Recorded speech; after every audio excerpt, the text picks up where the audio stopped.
Hello friends, good morning. இந்த குருமாவுக்கு 10 நிமிஷம் போதும் நம்ம ரெடி பண்ணுறதுக்கு. இது தேங்காய் சீல் எடுத்து வச்சுருக்கேன். உங்களுக்கு எவ்வளோ தேவையோ எடுத்துக்கோங்க. ஒரு 2 ஸ்பூன் பொட்டுக்கடலை, உடச்சக்கடலைன்னு சொல்லுவாங்க, 2 ஸ்பூன் எடுத்துருக்கேன். பெரும் சீரகம், கொஞ்சம் இஞ்சி, தாளிப்புக்கு தேவையான பொருள், கொஞ்சம் பட்டை, லவங்கம், பெரும் சீரகம், பிரிஞ்சி இலை, கொஞ்சம் உருளைக்கிழங்கு வெட்டி வச்சுருக்கேன்.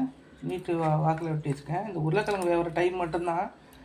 10 நிமிஷத்துலேயே இந்த குருமா ரெடி பண்ணிடலாம். உருளைக்கிழங்கு போடலான்னு வச்சுக்கோங்களேன். சும்மாவே செய்கிறாந்தா ரொம்ப சீக்கிரம் ரெடி ஆயிரும். தக்காளி பழம் ஒரு 2 பழம் வெட்டி வச்சுருக்கேன். கொஞ்சம் பூண்டு, பெரிய வெங்காயம் ஒரு வெங்காயம் நீல வாக்கில் வெட்டி வச்சுருக்கேன்.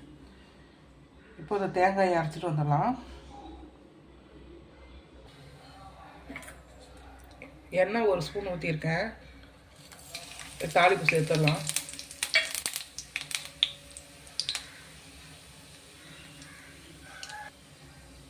கொஞ்சோண்டு கடுகும் போட்டுக்கிறேன்.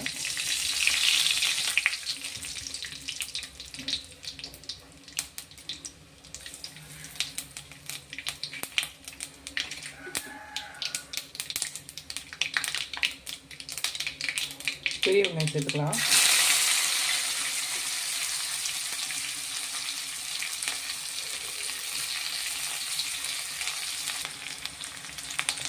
கல் உப்பு சேர்த்துக்கலாம். அப்போ ஈஸியாக வதங்கிடும்.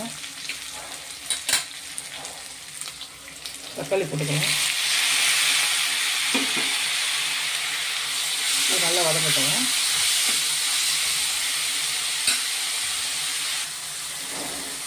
நான் இஞ்சி வதக்கும் போதே போட்டேன். தேங்காயோட அரைக்கல, இஞ்சி வதக்கும் போது போட்டேன். நல்லா வாசனையாக இருக்கும்ட்டு. இப்போ உருளைக்கிழங்கு சேர்த்துக்கலாம். இப்போ இதிலே வதக்கும் போது உருளைக்கிழங்கு நல்லா சீக்கிரம் வெந்துக்கும்.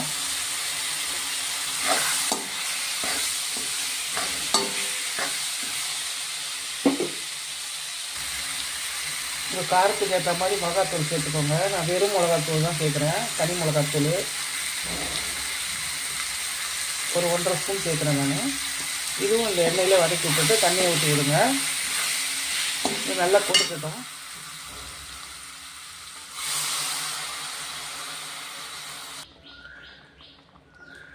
உருளைக்கிழங்கு வந்துடுச்சுங்க. இப்போ தேங்காய் சேர்த்துக்கலாம். தேங்காய் உடச்சக்கல்லையும் சேர்த்துக்கலாம்.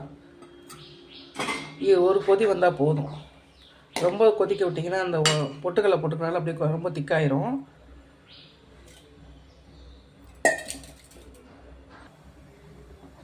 இது ரொம்ப ஈஸியாக செஞ்சிடலாம். ஒரு 10 நிமிஷத்துலேயே செஞ்சிடலாம். எல்லாம் ரெடி பண்ணி வச்சிட்டோம்னா ஒரு 10 நிமிஷத்தில் செஞ்சிடலாம்.